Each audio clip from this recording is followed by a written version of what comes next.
Dans un précédent live, tu dis que tu utilises de plus en plus les suggestions directes dans ton accompagnement. Donc du coup, est-ce que tu pourrais nous donner quelques précisions sur les moments où tu vas préférer les utiliser et peut-être éventuellement nous donner quelques exemples de formulations que toi tu utilises justement et qu'est-ce que tu entends par suggestion directe?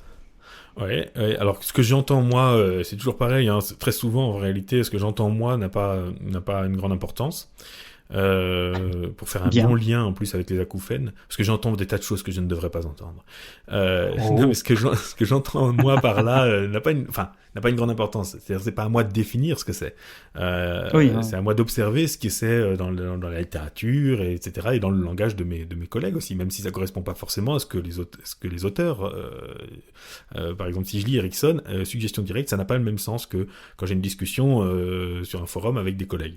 Mais c'est comme ça. C'est pas Erickson qui a raison ou qui a tort. C'est qu'il faut se remettre dans le contexte et de savoir traduire les termes en fonction du sens qu'ils ont à ce moment-là pour notre interlocuteur.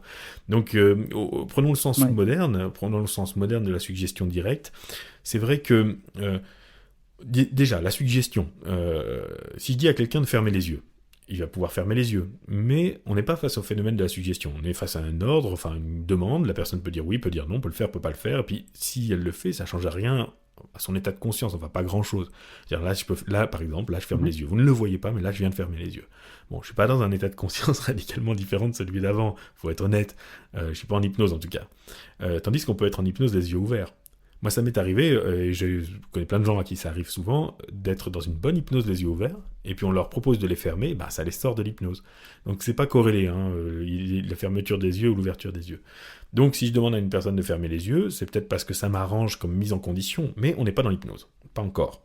Mhm. Par contre, si je dis à une personne, ok, ne fermez pas les yeux, mais vos yeux vont se fatiguer et vont se fermer tout seuls. C'est différent, là je la mets comme spectatrice de quelque chose qui va arriver. Donc j'annonce un truc, il y a une idée que je mets dans sa tête, et cette idée va produire un effet, un phénomène. Non pas juste quelque chose qu'elle va faire, mais quelque chose qui va se produire. Ou pas d'ailleurs, hein, ça peut rater, mais enfin, voilà. Ce que j'espère, c'est qu'avec le temps, en laissant peut-être 30 secondes, une minute, 2 minutes, etc., ses yeux se ferment. Et une fois que ses yeux sont fermés, il y a un début d'hypnose. Alors un tout début, hein. Faut pas se dire ça y est, du coup c'est bon, mon induction est finie, je passe à la suite. Non, non, oula, c'est une toute petite amorce de faire ça. Mais une fois que ses yeux sont fermés, il y a un début de quelque chose. Pourquoi? Non pas forcément parce que les yeux sont fermés, mais parce qu'on a eu l'accomplissement d'une suggestion. C'est-à-dire que j'aurais très bien pu faire l'inverse, lui mettre les yeux fermés et lui dire maintenant vos yeux vont s'ouvrir tout seuls. Et du coup, c'est quand les yeux sont ouverts que l'hypnose commence. Mhm. C'est juste le fait que voilà, j'ai eu ma réponse, j'ai passé commande à son inconscient, on va dire, pour faire simple, d'un truc, non pas à elle, mais à son inconscient, et avec le temps de livraison nécessaire, j'ai eu la livraison. Donc c'est bon, j'ai un début de contact, j'ai quelque chose, j'ai mon phénomène de suggestion. Quand je passe des commandes, c'est livré. Bon, je vais pas quand même peut-être pas passer une énorme commande derrière. Il faut continuer d'être progressif. Mais en tout cas, j'ai quelqu'un au bout du fil. Donc ça, c'est ce phénomène de suggestion. Mais quand je lui ai dit, vos yeux vont se fermer tout seuls, c'est une suggestion très directe. Attention, Ouais. suggestion directe, ça veut pas dire qu'on gueule dessus, qu'on gueule sur les gens, qu'on leur donne des ordres. Ça peut être extrêmement doux et bienveillant. On peut leur dire, voilà, ce que je vous propose, c'est que vous allez simplement regarder un point devant vous et très tranquillement, très naturellement, vous allez sentir qu'une certaine fatigue, une certaine lourdeur va amener vos paupières à se fermer tout seul. Et ben ça c'est très très direct, c'est extrêmement direct. C'est la personne, elle sait exactement ce que j'attends d'elle, ce que j'attends de son inconscient, de son corps, de ses paupières, et voilà, c'est très explicite. Simplement, juste pour rester quand même sur une définition un peu quand même, avant qu'on... Parce qu'il faut savoir de quoi on parle. La Mhm. suggestion indirecte, en ce cas-là, elle consisterait peut-être à cacher un petit peu plus ma suggestion. Par exemple, à faire passer dans une question, à votre avis, est-ce que vos yeux vont se fermer tout de suite ou plus tard? Bon, c'est un peu bateau, mais c'est un petit peu plus indirect. Ça reste direct, mais c'est un peu plus indirect. Et si alors là, je ne parle pas des yeux, je ne parle pas de fermeture, mais que ce dont je parle amène la personne à se sentir fatiguée, et comme elle se sent fatiguée, ses yeux se ferment, et c'est ce que je voulais obtenir, mais à aucun moment je l'ai demandé directement, et la personne peut dire waouh, mes yeux se sont fermés, mais je ne sais pas pourquoi, parce que vous ne l'avez pas demandé, alors c'est le comble de la suggestion indirecte, c'est la suggestion subliminale. Voilà, donc ça c'est Souvent, on enseigne, moi on m'a appris à faire ça très très tôt dans ma formation, bien avant que je maîtrise les suggestions directes, d'ailleurs qu'on m'a quasiment pas apprises. On m'a appris à obtenir les choses de manière totalement allusive, toujours. J'étais quand même encombré par cette technique. Et c'est vrai que quand j'ai osé faire des suggestions plus directes, à des gens qui viennent pour ça de toute façon, j'ai obtenu bien meilleurs résultats et des inductions bien plus rapides. Donc il s'agit pas d'aller vite en plus, il s'agit pas de presser les gens. Souvent on oppose l'indirect qui serait très gentil et doux et respectueux du temps au direct qui serait extrêmement pressant. C'est pas le cas du tout, au contraire, le direct ça marche pas si on n'est pas respectueux du temps. Et donc la première chose que vous pouvez faire pour les formuler, c'est déjà de faire passer l'objet de la phrase en sujet. Au lieu de dire à une personne par exemple, vous allez lever votre main droite, vous dites la main droite va se lever. Donc déjà ça c'est une chose, ça fait une suggestion, vous passez d'une instruction à une suggestion. Et si vous dites toute seule, à son rythme, et vous la laissez faire, vous avez une suggestion directe. Si vous dites à quelqu'un « tu te sens bien », vous vous sentez bien, c'est pas une suggestion. C'est une proposition, mais il est possible que la personne, si elle se sent pas bien, elle dise « ben non, en fait ». Donc une suggestion, c'est vraiment une idée que vous allez mettre pour qu'elle agisse dans le temps. Donc c'est vraiment plutôt « voilà ce qui va se passer », non pas « voilà ce qui est en train de se passer ». C'est pas un constat. C'est dire plutôt, vous allez vous sentir bien, tu vas te sentir bien. Je ne sais pas si ça sera dans 1 minute, dans 2 minutes, dans 5 minutes, dans 10 minutes, dans un quart d'heure, mais tu vas te sentir bien. Et ça, c'est une suggestion directe. C'est pas parce que je suis flou sur le temps que ça n'est pas direct.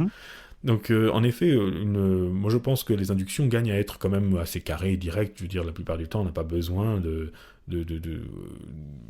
d'entourlouper la personne. Et en plus, ça crée des résistances. Quand on essaie de l'entourlouper, si on ne le fait pas de façon très habile, ça peut créer des résistances. Parce que son cerveau se stimule à ce moment-là et elle essaie de résister. Elle essaie de comprendre ce qu'on est en train de lui faire, elle essaie de décortiquer. Alors que si vous êtes extrêmement simple et direct, une commande à la fois, vraiment un truc très très simple, vous avancez ensemble pas à pas et ça marche très bien.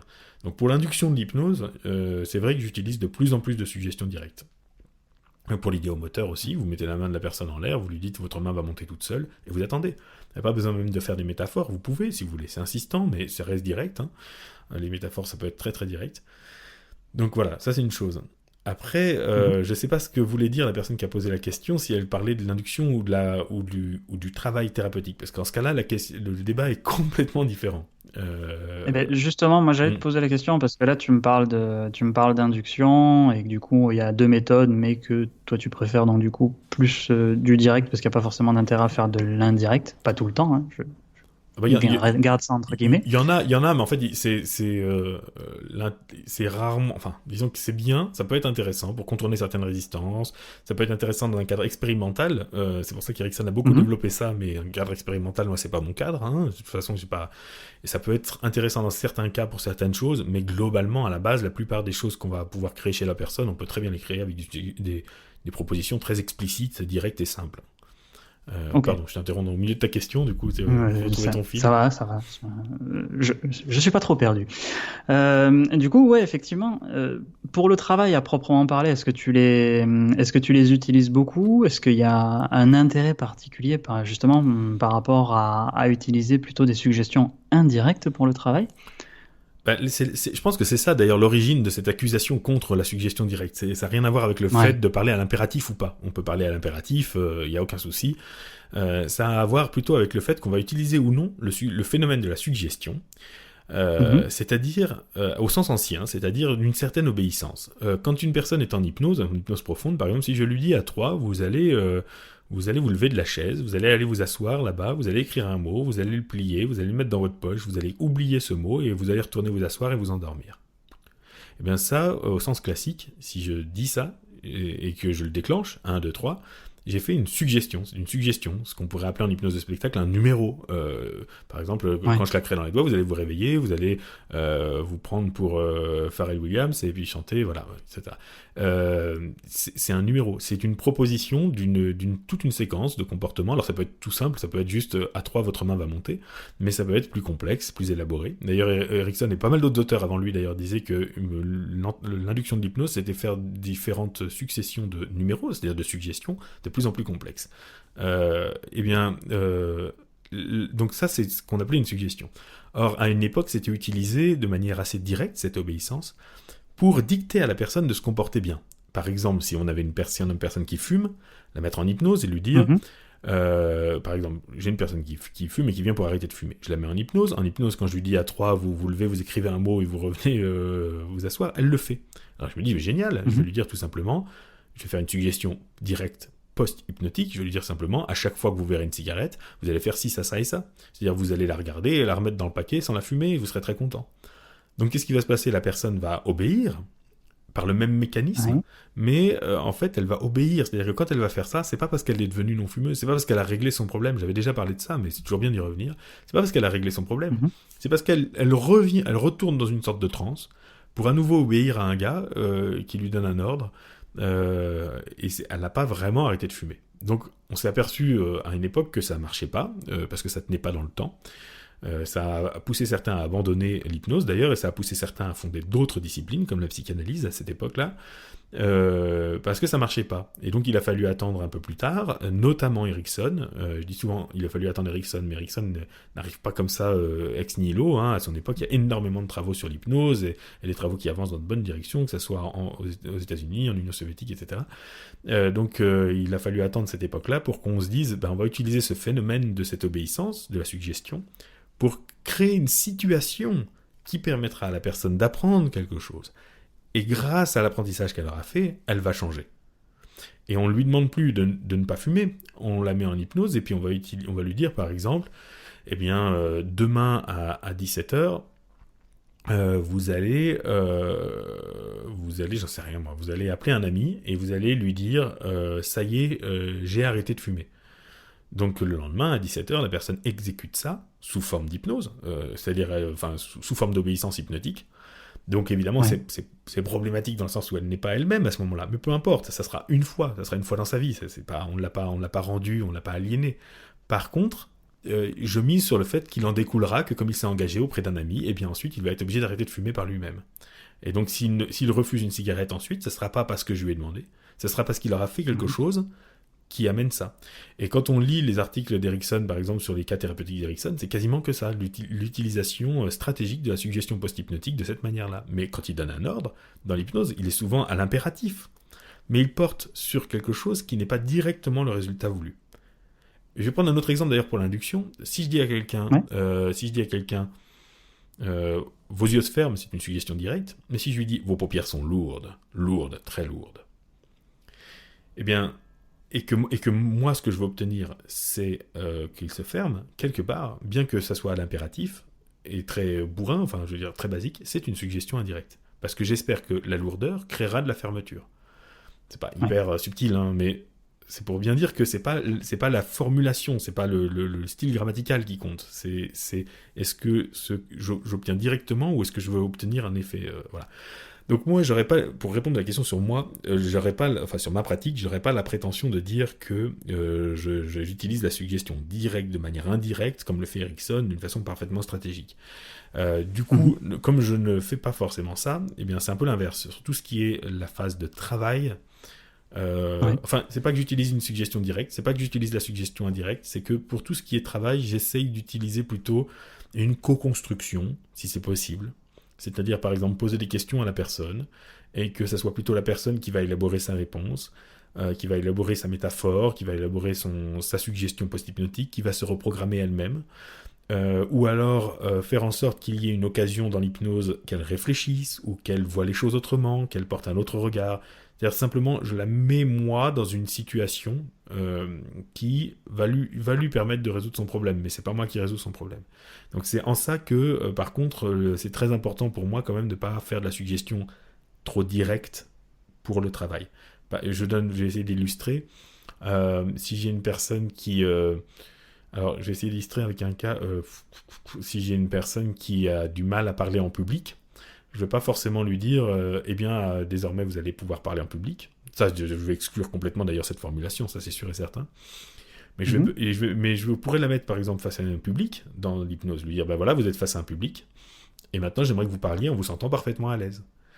Mais ce que je vais essayer de faire, c'est plutôt de la mettre face à un public et lui dire et maintenant, démerdez-vous en quelque sorte, vivez une expérience qui est celle qui vous fera du bien. Mais si ça se trouve, la personne va vivre une expérience d'humiliation incroyable, parce que ça va être cathartique pour elle, ça va lui permettre de sortir cette peur, et c'est ça qui fait qu'elle Mhm. va arriver à parler en public. Ou si ça se trouve, je sais pas moi, elle va peut-être crier face à ce public, ou j'en sais rien, se transformer en une bête incroyable, ou je sais pas, je m'en fiche, c'est pas moi qui ai décidé de comment elle doit réagir. Je l'amène à une situation, mais je peux l'amener de manière très directive. Je peux lui dire, maintenant je veux que vous vous voyez sur une scène devant un public, et je veux que, et bien maintenant, vous viviez une expérience qui vous fasse du bien. Et là, tac, je deviens permissif. Donc c'est encore autre chose que direct et indirect. Je dirais que plutôt que d'être indirect, j'essaie d'être permissif à ce moment-là, dans cette phase-là. J'essaye, je dis bien. Mais quand même, voilà, je parlais des acouphènes tout à l'heure et du sommeil aussi. Il y a des applications sur lesquelles, à mon avis, on peut tout à fait être direct. Au moins dans un premier temps, au moins sur certains aspects. Par exemple, mettre la personne en hypnose et lui dire maintenant, vous allez dormir. La nuit prochaine, vous allez dormir profondément. Et non pas parce que votre problème est résolu, vous allez dormir profondément parce que je vous le demande. Mais il n'empêche que ça vous fera du bien et que vous vous réveillerez parfaitement reposé demain. Et puis pendant une semaine, vous allez dormir profondément parce que je vous le demande. Alors, on n'est pas obligé de préciser parce que je vous le demande, mais c'est pour vous montrer à quel point, là, après tout, c'est légitime. Oui, après tout, c'est légitime.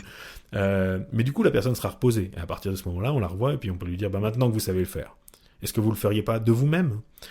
Ça va permettre de créer un exemple. Et pour reprendre mon exemple de la parole en public, par exemple, pourquoi pas, en fait? Je pourrais très bien dire à une personne, à votre prochaine conférence, vous allez vous sentir vraiment parfaitement bien. Parce que je vous le demande. Et vous allez assurer, vous allez vraiment parler avec une grande aisance, parce que je vous le demande. Donc la personne le fait. Mais même une fois qu'elle l'a fait, maintenant, ça a recadré une croyance. C'est-à-dire que si elle s'en croyait pas capable, maintenant elle est face à une évidence, c'est qu'elle en est capable. Et désormais, elle va pouvoir le faire, non plus parce que je le lui demande, mais parce qu'elle sait qu'elle en est capable. Ça va avoir créé, si on parlait je crois la dernière fois, ça va avoir créé un précédent, ça va avoir créé une référence dans sa mémoire qui va ensuite lui permettre de la retrouver, cette ressource. Donc on peut passer par quelque chose de temporaire comme ça, une première expérience qui soit réparée et rééduquée par la suggestion directe. C'est Pierre Janet d'ailleurs qui disait ça dans un petit truc que vous pouvez trouver d'ailleurs sur la chaîne, là, sur ma chaîne. J'ai mis cet extrait en audio récemment. Dans l'article, ça s'appelle l'escalier de service, la porte de derrière et l'escalier de service. La porte de derrière, c'est des expressions qui sont utilisées par Pierre Janet. Et il dit ça, voilà, il y a des gens qui me critiquent en disant oui, la suggestion directe, c'est quand même pas un vrai changement de fond. Oui, mais il n'empêche que quand on a une personne qui ne mange plus, par exemple, un anorexique qui est sur le point de mourir, il n'empêche que si on arrive à le faire s'alimenter par la suggestion directe, c'est déjà pas mal dans un premier temps, parce que ça lui permet de survivre. Alors tous vos blabla, toutes vos théories, votre philosophie, c'est bien gentil, mais il n'empêche que quand on est face à des situations d'urgence, quand on est face à quelqu'un qui souffre, il faut d'abord lui apaiser sa souffrance. Et on verra après pour les subtilités. Et il dit cette phrase qui est très, très, très belle, il dit « Il faut vivre d'abord et philosopher ensuite ». Voilà, on sent bien toute l'ironie de propre à Janet. Mais il a raison, et d'ailleurs on retrouve ça chez Erickson, on retrouve ça chez pas mal de gens qui évidemment sont des grands adeptes de la suggestion indirecte pour tout ce qui est psychothérapeutique, mais qui pour plein de choses sont aussi prônes de la suggestion directe. Par exemple, la réparation du sommeil, ou des choses comme ça, ou une douleur, on peut y aller et demander le résultat. C'est parfois légitime. Voilà. C'est un peu ce que tu disais sur la première question, de toute façon. Enfin, la réponse à la première question, c'est il faut au moins casser la chaîne là qui fait que tourner en boucle pour créer un changement et puis pour permettre après d'aller travailler plus en profondeur s'il y en a besoin. Oui, absolument. Et je dirais même que parfois, de commencer par un effet de manche un peu, ça permet à la personne d'être rassurée sur le fait que là, il y a bien un outil qui pourra l'aider. Alors parfois ça peut être une promesse un peu trop forte. Vous avez des gens qui vont très très très bien et du coup ça tient pas, mais qui après sont très frustrés parce qu'ils veulent retrouver ça, ce que leur a fait la première séance. Là, je veux retrouver ça, c'est extraordinaire pendant une semaine après la première séance. Et puis après ils sont un peu déçus parce qu'en fait il faut tout un travail de construction pour l'obtenir pour de vrai. Il y a eu une bande-annonce mais qui a dévoilé un peu trop du film. Donc du coup après c'est un peu frustrant. Donc un échantillon peut suffire. Mais par exemple, sur l'arrêt du tabac, prenons l'arrêt du tabac par exemple. Typiquement, moi je suis très favorable à un travail de fond qui prend du temps. C'est-à-dire en fait un travail de fond qui prend pas forcément énormément de séances, mais qui va permettre à la personne de devenir non-fumeur. Et donc ça peut lui prendre 1 heure, ça peut lui prendre 1 semaine, ça peut lui prendre 1 mois, ça peut pourquoi pas lui prendre 1 an.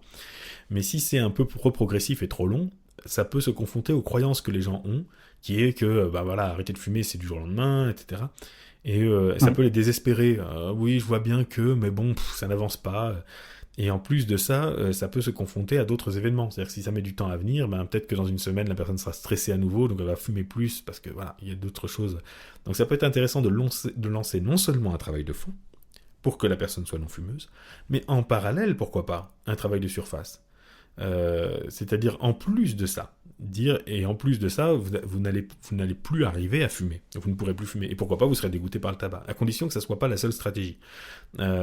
Et un truc que j'aime bien faire, mais je crois que je me demande si j'avais pas décrit un peu ça déjà, mais bon, peu importe.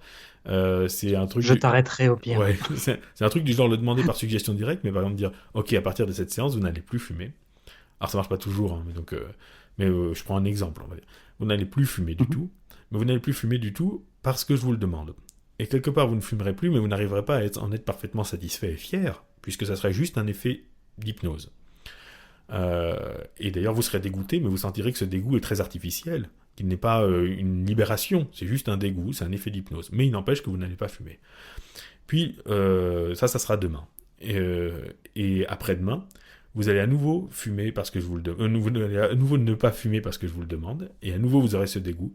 Sauf une cigarette que vous allez ne pas fumer parce que vous ne voulez pas la fumer. Et vous serez très fier d'avoir réussi à librement, de votre propre initiative, réussi à décider de ne pas la fumer. Puis, dans 3 jours, vous allez ne pas fumer vos cigarettes parce que je vous le demande, et vous serez dégoûté, et vous ne serez pas particulièrement fier, mais vous ne les fumerez pas. Mais il y aura 2 cigarettes que vous n'allez pas fumer parce que vous n'aurez pas envie de les fumer. Parce que librement, vous n'aurez pas eu envie et vous pourrez être vraiment fier de vous être libéré, etc., etc. Et donc ainsi, passer de quelque chose qui est ne pas fumer parce que c'est un effet d'hypnose, progressivement à ne pas fumer parce que j'en ai plus envie. Même si, bon, dans ma formulation, c'est un peu simpliste, c'est un peu paradoxal. Demander à une personne d'être libre, c'est encore un effet. Mais bon, c'est encore un effet hypnotique, c'est encore une suggestion directe. Mais bon, ça convient quand même. Donc là, j'ai fait un exemple un peu caricatural, mais sur pas mal d'autres procédures, ça marche très bien, ça. Moi, j'aime bien ça, cette approche. Sur le sommeil, notamment, ça marche pas mal. Parce que souvent, quand les gens consultent pour le sommeil, il y a quand même une urgence. C'est-à-dire que là, vraiment, vraiment, ils n'ont pas le temps d'attendre, quoi. Il leur faut des garanties, il leur faut une bonne nuit de sommeil assez vite pour qu'ils puissent se rendre compte que ça va marcher, quoi.